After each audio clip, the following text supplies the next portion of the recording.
I'm Cassandra of SaffronSage Astrology, and today we're talking about the meaning of life. This is part 2 of a 2 video series on the meaning of life, so let's jump right in. Today we're talking about the 9th house in astrology, what it means, what it's about, and what planets in the 9th house mean. We are doing a reading sale starting Friday, September 9th, going through Friday, September 16th. It is 50% off. This will only be going on for a week. Click the link below to get access. What is the 9th house? The 9th house is the cadent house. The cadent houses are the 3rd house, the 6th house, the 9th house, and the 12th house.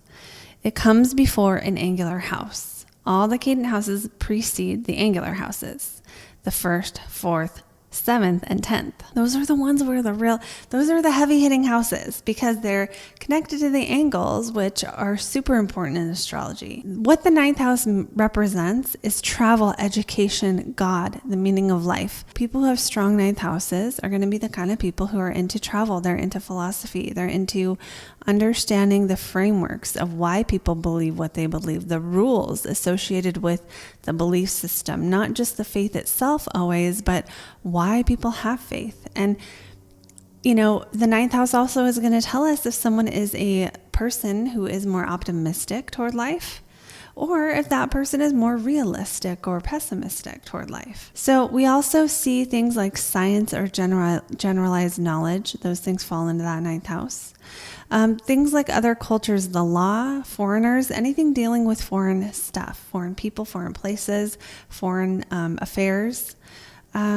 Publishing also falls under the 9th house. So authors, people who write books, people who write dissertations, professors, higher education, especially when it comes to university education, falls in that 9th house. If we're talking about like people who teach elementary school, that's going to go in the 3rd house.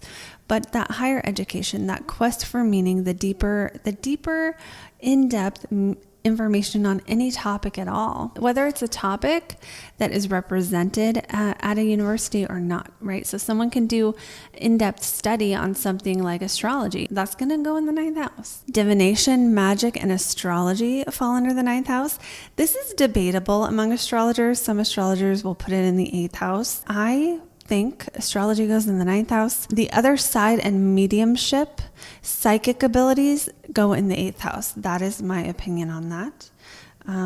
Also, mystery traditions, right? So like the universal law, all the laws that go with all the different mystery schools, that goes in the 9th house.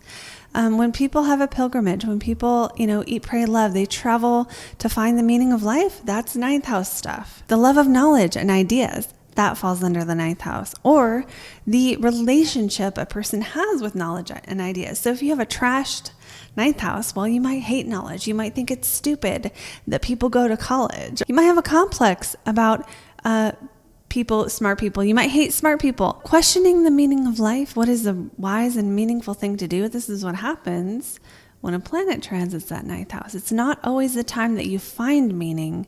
It's usually the time you're asking the questions. So the sign and the planets on that 9th house are going to tell us the person's orientation toward the meaning of life. What is meaningful and what isn't. And since there are a million different possible orientations toward the meaning of life, the chart was going to show that.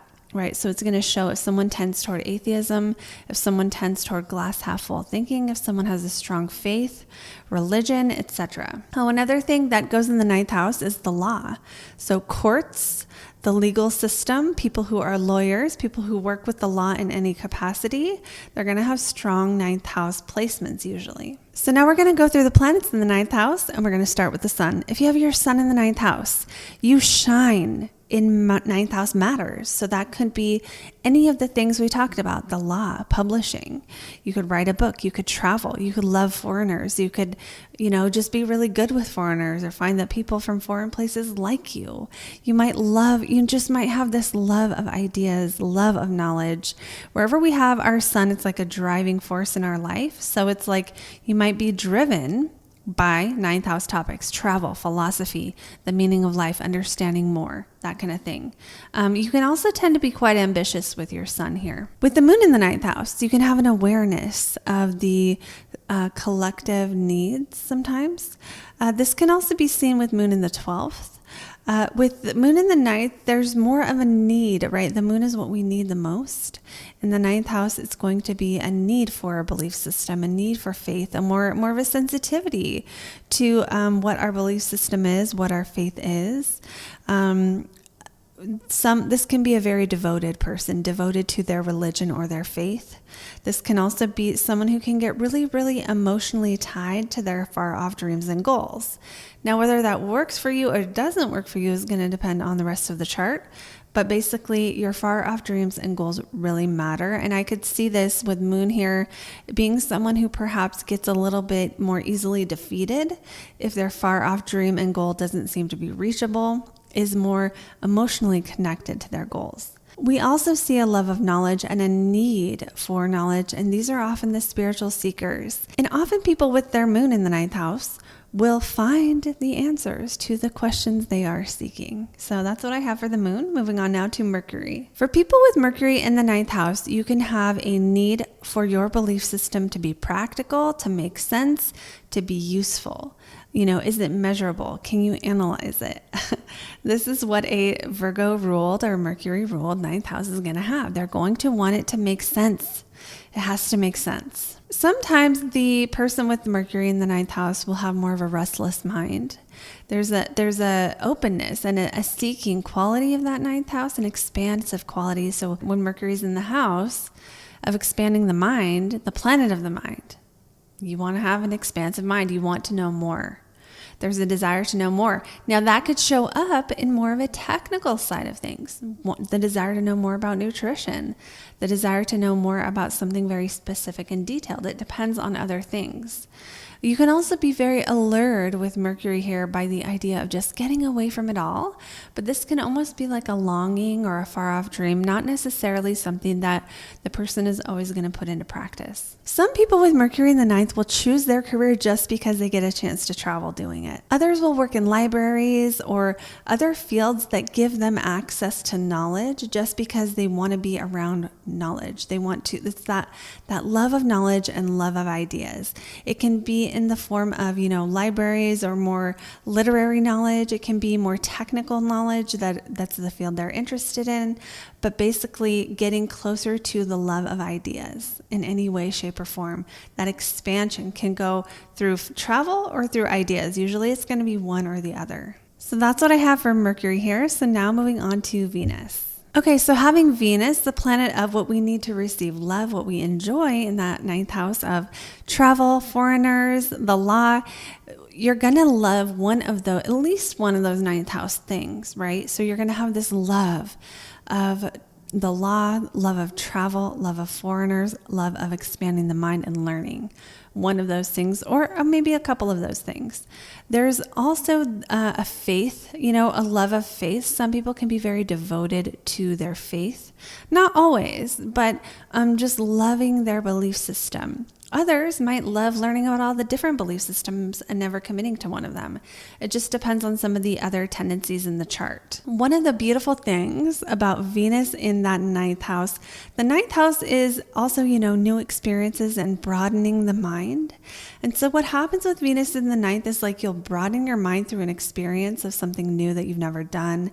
And it's like each time this happens, these layers layer on top of each other. So every new mind expanding moment or experience sort of builds upon itself. They build upon each other. So this is a really lovely thing about having Venus here. So this is about like you realize one thing about the meaning of life, and then it's like that expansive mind happens again.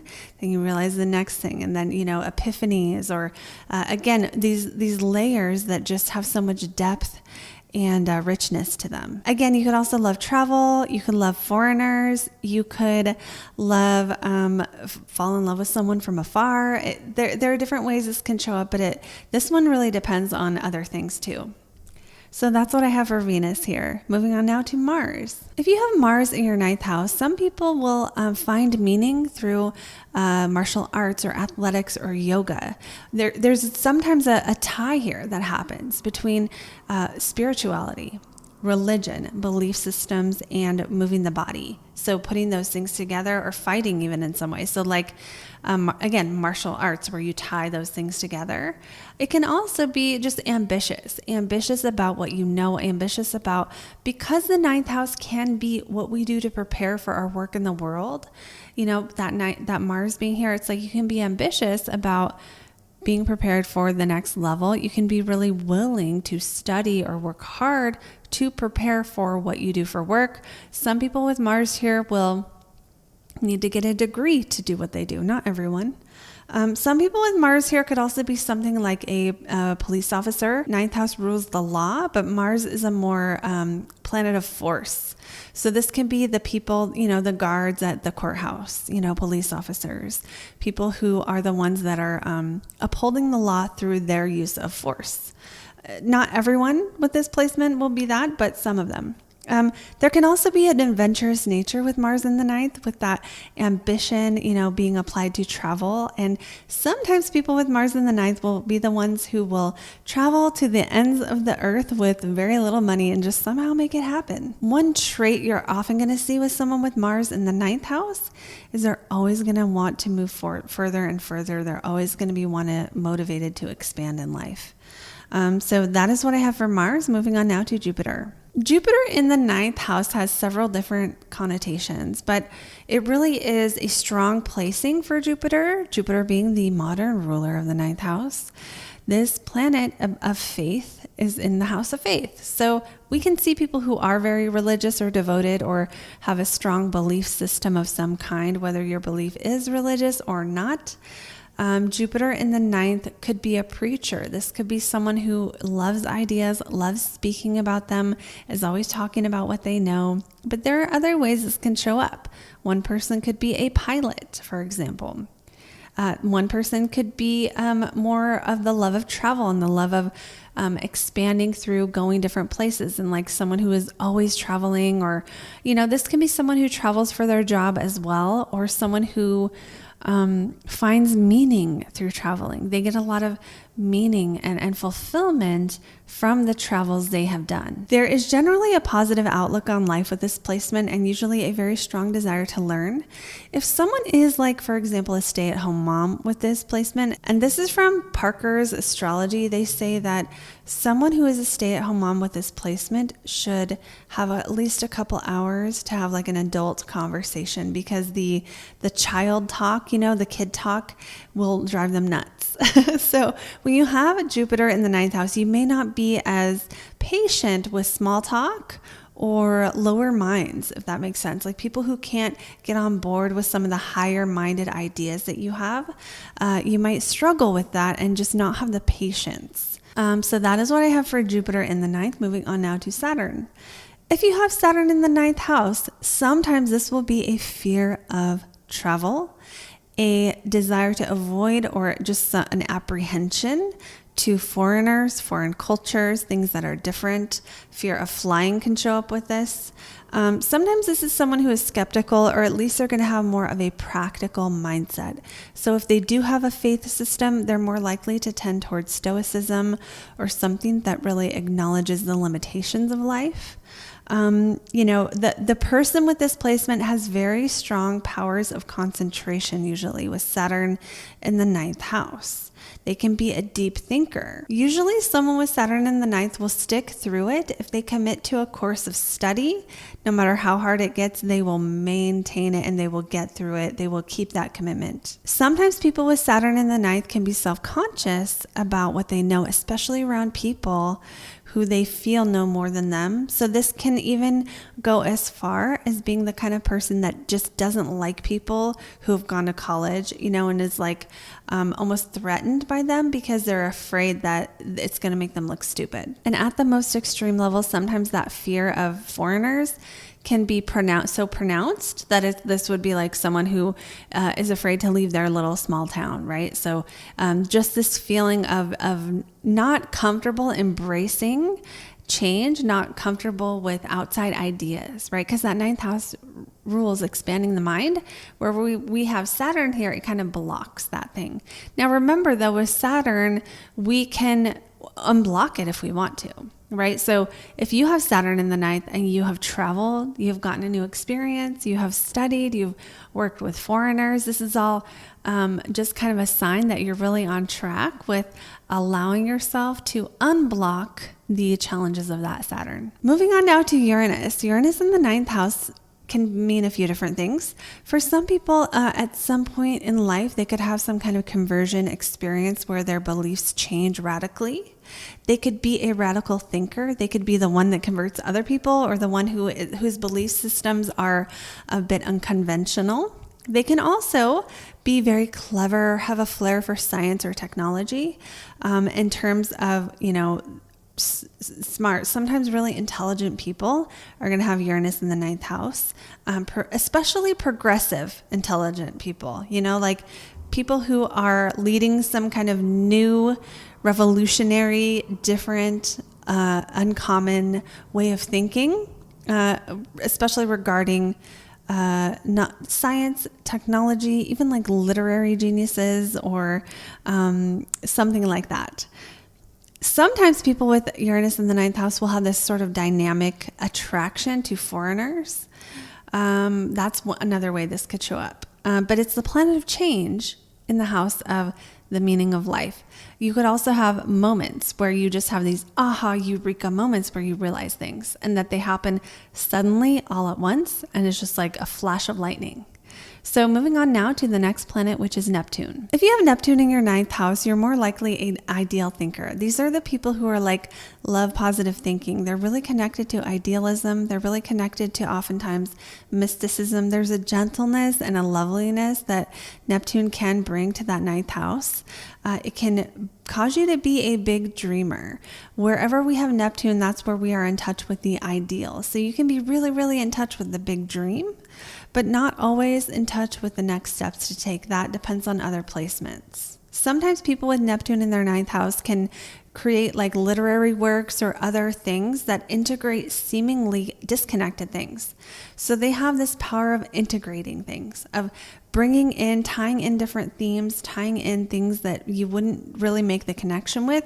They can somehow bring it all together. These are the idealists, and often people with ninth house Neptune are going to be wise and inspired. Some people with this placement can be drawn to esoteric or mystical studies as well. Moving on now to, last but not least, Pluto. If you have Pluto in the ninth house, this is an intense placement for the meaning of life and expanding it.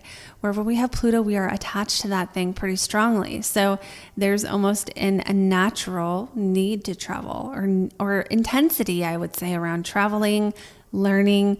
Now, this intensity may work for the person, or it may be more of a challenge. Sometimes people with ninth house Pluto simply feel dissatisfied because they have this almost complex around traveling or the meaning of life. And like, there's so much importance put on the meaning of life that nothing means anything, or it's hard to even nail it down. There's a need for people with Pluto in the ninth house to focus on that polarity point of that third house. If you haven't watched my video on Pluto in the ninth house, you should watch that whole video. But for this video, we're just going to say you put a lot of importance on knowledge. If you have Pluto here, if you travel, you got stories. You got stories if you travel with Pluto in the ninth house. And there can also be a perfectionist tendency when writing with this placement. So if you have Pluto in the ninth house and you're a writer, or you try to write, you could find yourself rewriting something over and over and over to try to get it just perfect. And sometimes, with Pluto in the ninth, there's a need to embrace that third house, small talk, chit chat. And oftentimes the person will not naturally want to do that.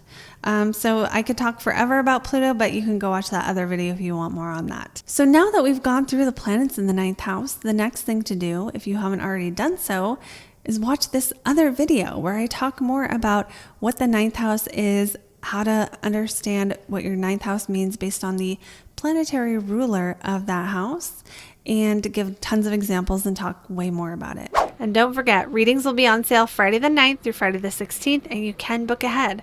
So make sure you get in on that deal. They're 50% off. You don't want to miss it. So definitely check that out. Click the link below to book yours. And as always, thank you so much for watching. Your likes, shares, comments. You guys are the best. And I'll see you all in the next video.